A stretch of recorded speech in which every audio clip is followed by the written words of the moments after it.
দেশে জ্বালানি সংকটে সাধারণ মানুষের জীবন এখন দুর্বিষহ।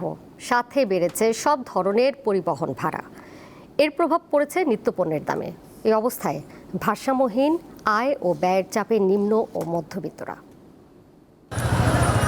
রাজধানীর রাজারবাগ ফিলিং স্টেশনের এই দীর্ঘ লাইনই বলে দিচ্ছে পরিস্থিতির ভয়াবহতা।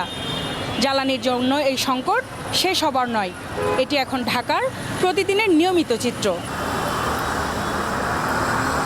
দীর্ঘ 11 ঘন্টা অপেক্ষার পর ফিলিং স্টেশনে পৌঁছেছে তেলবাহী এই গাড়ি।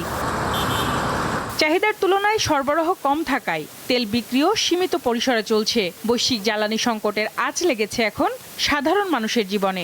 যখন ডিউটি থেকে আসি তখনও ছেলে ঘুমায়, আবার যখন ডিউটি থেকে বাসায় যাই তখনও ছেলে ঘুমায়। এর ছাড়া মনে করেন যে দৈনন্দিন যে বাজারে যে যাওয়া আসাটা সেটাও আমাদের হচ্ছে না। আমি আসছি 6টার দিকে, সকাল 6টায়। 6টায় আসছে, এখন বাজে মাত্র 11টায়। আজকে ভোর 4টার সময় আসছি।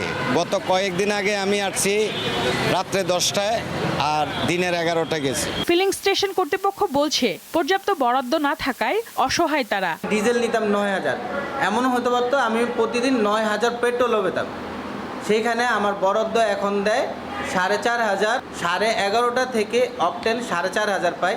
সেটা অতি জোর হলে 3টা 4টা, হাইস্ট 5টার সময়, বিকাল 5টার সময় শেষ হয়ে যায়।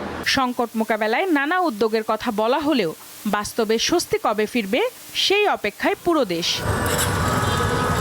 সঞ্জিতা প্লাবনী, দীপ্ত সংবাদ, ঢাকা।